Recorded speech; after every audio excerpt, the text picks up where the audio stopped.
السلام عليكم يا شباب، ايه الاخبار؟ يا رب تكونوا بخير. ان شاء الله النهارده نصيحه لكل طالب في الثانويه العامه، نصيحه لكل طالب يائس، نصيحه لكل طالب متشتت، نصيحه لكل طالب مش مركز، نصيحه لكل طالب فقد الامل. مش ما باليد حيله. كل طالب بيقول الكلمه دي باذن الله. انا النهارده جاي اواسيك، جاي اكلمك، جاي انصحك باذن الله. يمكن النصيحه دي تكون سبب في انك تغير حياتك وتغير اسلوب مذاكرتك في الشهرين دولت. اول نصيحه انا عايز اقولها لك انك لازم تجدد النيه بالله. تجديد النيه بالله يا شباب، وهو ان معنى انك تجدد النيه بالله، اسال نفسك سؤال: انا ليه بذاكر؟ ليه بذاكر؟ ليه بتعلم؟ ليه دخلت ثانويه عامه؟ اولا، انت دخلت ثانويه عامه وبتذاكر وعايز تتعلم عشان ترضي ربنا، عشان ترضي ابوك وامك، عشان ترضي اهلك، عشان ترضي نفسك، عشان ترضي المجتمع اللي انت فيه، او عشان تصلح المجتمع اللي انت فيه، عشان تكون انسان كويس، تكون انسان صالح. يا شباب ركز في اللي انت بتعمله. لازم لازم يكون عندك هدف، لازم يكون عندك غايه. انت بتذاكر ليه؟ انت بتتعلم ليه؟ لازم يكون هدفك انك ترضي ربنا، اهم شيء. تاني نصيحة: وانت بتذاكر وانت او قبل ما تبدأ تذاكر يا شباب، تعمل حاجتين سهلين خالص. اول حاجة، تصلي ركعتين لله. انت جاي من النوم، كنت هتصلي الفرض اللي عليك، تمام، وتبدأ برضه تصلي ركعتين لله. صفي ذهنك. انت كل ما بتجرب من ربنا بيصفو ذهنك. فانت المطلوب منك هتصلي ركعتين لله، تمام، وتبدا تشكر ربنا فيهم المشاكل اللي بتقابلك، العقبات اللي انت مش عارف تحلها. فتمام، فتبدا تشكي له وتبدا تدعي له، تقول: يا رب فرج عني الهم، فرج عني الكرب، فرج عني البلاء، فرج عني يا رب. وتبدا تفضفض مع ربنا في الصلاه وفي السجود. تمام، فدي اهم حاجه انا عايزه اقولها لك.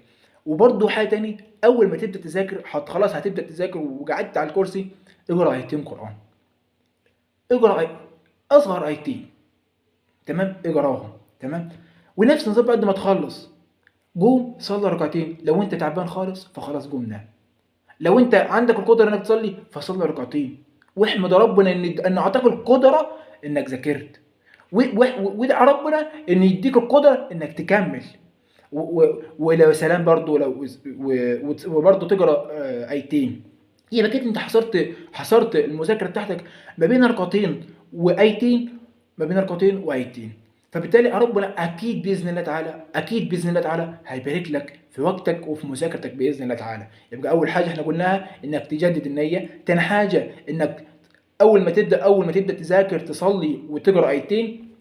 تالت حاجة، ودي نصيحة برضو لازم تاخد بالك منها، وهي تنظيم الوقت. انت في وقت دلوقتي ما فيش وقت تضيعه. انت قاعد شهرين، هتعمل ايه تاني؟ هتضيع ايه تاني؟ هتقعد هتتمرجح فين تاني؟ طيب مفيش وقت هتضيع ايه طيب؟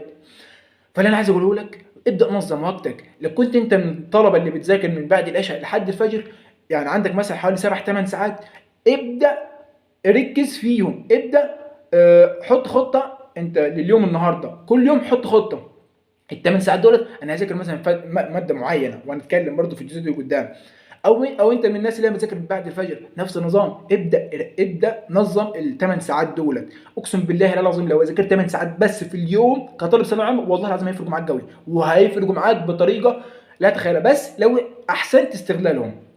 اولا برضه انا عايز اقول لك حاجه برضه مهمه: لو عندك مادة ومش عارف تلمها، هتعمل ايه؟ اخش في مود اليأس والاحباط وتخش في مود اتعكن على نفسك وتزود الضغط. طب ما هتعمل ايه كده؟ طب ما انت كده زودت الطينه بله. فهتعمل ايه؟ اقول لك تعمل ايه: ابدا شوف مشاكلك دلوقتي.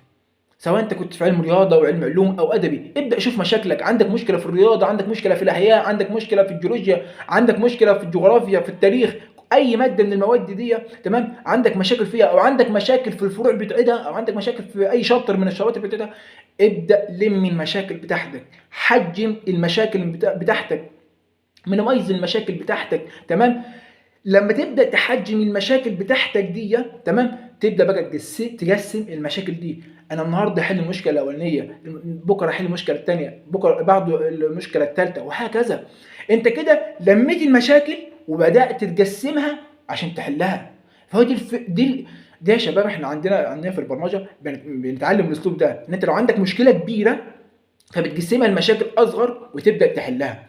تمام. يبقى تالت نصيحه انا قلت لك نظم وقتك.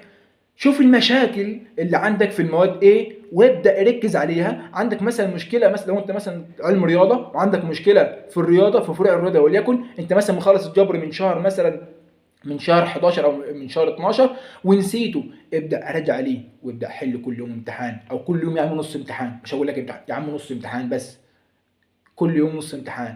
تمام. وابدا حل بحيث انك تتذكر. تمام. ده في الرياضه. لو انت عندك مشكله في الاحياء، ابدا مثلا لو عندك مشكله مثلا في فرع معين او في شابتر معين في الاحياء، ابدا ذاكره من اكتر من مصدر، من اكتر من فيديو. المهم تفهم الكونسبت اللي فيه، او تفهم هو عايز يتكلم عليه. المهم تفهم الفصل ده، وتبدا بقى تراجع على الماده. شباب انت فضت خلاص، قاعد شهرين هتضيع فيهم ايه تاني؟ ابدا خلاص بقى ده وقت. لو انت نفرض انت مذاكر كل الفروع وتمام، وكل المواد وتمام التمام، ابدا حل. ولو حليت كم قليل الايام اللي فاتت، خلاص اللي فات مات، مش هنقعد بقى نعيد الذكريات خلاص. فتعمل ايه؟ ركز في الوقت اللي جاي وابدا حل كتير. ابدا حل كتير في الفتره اللي جايه. وبلاش فكره انا صاحبي حل 7 ملخصات، انا صاحبي حل 6 ملخصات، انا صاحبي حل، انا خلاص انا هفشل، انا احبط، انا يئست. ليه يا ابني؟ عشان زميلي حل 6 ملخصات وانا ما حلتش، يا دوبك لسه ما خلصتش ملخص. طب ازاي انجح او ازاي اعدي؟ يا ابني اقسم برب الكعبه ما بتحسب كده، والله العظيم ما بتتحسب كده، بتحسب حسبه تاني خالص، حسبه غير اللي انت في دماغك خالص. انت المشكله انت مفكر ان سعيك ده هو اللي هو انت مفكر ان سعيك ده هو اللي يجيب لك النتيجه، او هو اللي يدخلك هندسه او طب. والله العظيم ابدا، ربنا ليه حسابات تانية خالص. ولكن انت عليك السعي وراء الهدف، ربنا عليه النتيجه. ربنا هو اللي عارف الصح ليك، ربنا هو اللي عارف انت ماشي ازاي. تمام. فانا كده قلت لك جدد النيه بالله، قلت لك انك قبل ما تذاكر اقرا ايتين وتصلي ركعتين، قلت لك نظم وقتك. ولو عندك مشكله، عندك مشاكل في المواد، ابدا لم المشاكل دي وقسمها على الايام وحلها. بعد كده انا عايز اقول لك النصيحه السادسه، لازم تكون هادئ مع نفسك. بلاش توتر، بلاش عصبيه. يا سيدي انت توترت، اتعصبت، هتعمل ايه؟ طب ما هتضغط. هل التعصب وهل التوتر ده هيحل عندك مشكله؟ لو هيحل عندك مشكله خلاص يا سيدي خليك متوتر وتعصب اكتر واكتر، طالما هيحل عندك مشكله. بس مش هيحل عندك مشكله، بل بالعكس هيزيد الطينه بله. طب وانت ليه؟ انت في غنى عن الكلام ده كله، امال اعمل ايه؟ خليك هادئ خالص. انت معاك ملخص او اتنين بتحل فيهم، خلصهم. ما تبصش لزميلك خالص. انت في جو دلوقتي مش جو منافسه ومقارنه وانا الاول لا ومش عارف ايه، لا انت ركز، انت ابدا فوكس على اللي قدامك بس، ما تركزش على حاجه تانية. وزي ما قلت لك عندك كل شويه اقول لك الكلمه دي، لو عندك مشكله كبيره ابدا قسمها. عندك مشكله في الرياضه، لو انت بصيت للمشكله من بعيد كده هتقول ايه احلها ازاي دي؟ ده كارثه انك تبص للمشكله من بعيد. لا ابدا خش، ابدا ارمي نفسك في البحر، ابدا ارمي نفسك في الولع. انت لو انت في بحر وغرقان هتعمل ايه؟ هتبدا تحاول انك تطلع على الشاطئ وتطلع من البحر. فبالتالي انت كده انت في شهرين، او انت في بحر الثانويه العامه، فهتعمل ايه؟ حاول مره واثنين واسعى مره واثنين. انا مش وقت، انا مش جاي في وقت ان انا اديك محفزات واقول لك حامل والكلام ده كله، لا. انا مش اقول لك كده، انا جاي اقول لك شويه نصايح والله باذن الله تعالى هيفرقوا معاك وهيساعدوك. وان شاء الله باذن الله تعالى بالنصايح دي، وفي نصايح تانية وفي افكار تانية باذن الله تعالى هنقدمها لك الايام الجايه. بس اللي انا عايز اقوله لك، اهم حاجه اهم نصيحه في الفيديو ده، انك تجدد النيه مع ربنا، انك تجدد النيه مع اهلك، انك ترضى ربنا، ترضى ابوك وامك، وترضي نفسك وترضي ضميرك من جواك، ويكون عندك النيه انك تصلح بلدك ومجتمعك. يا صديقي خليك انسان صالح، خليك انسان كويس. طب ازاي؟ انت لو عندك هدف واضح ومحدد وهادف، تمام. ده مهم برضو ان كلمه هادف دي حط عليها مليون خط، انك بتتعلم مش عشان فشخره وان انا البشمهندس فلان والبشمهندس علان والدكتور علان، لا. انا زي ما قلت لك انت بتتعلم ليه. واخر نقطه حابب اقولها لك، ان الثانويه مش نهايه المطاف ولا نهايه الطريق، ولا هي تيست بتختبر، ولا هي اختبار بتختبرك سواء انت فاشل او ناجح. ابدا. في واحد طالع من الثانويه العامه فاشل وبيعدي وبيجيب احلى درجات في الكليه اللي بيخشها، بل بالعكس ممكن يعمل مشاريع احسن من اللي كان جايب 100% في الثانويه العامه. اقسم بالله العظيم ما بتتحسب كده.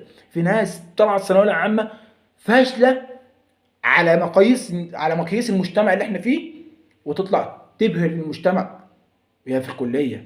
تمام. وفي ناس العكس، في ناس بيغتروا بمجاميعهم وبالكليات اللي بيدخلوها فبيقعوا وبيتساقطوا.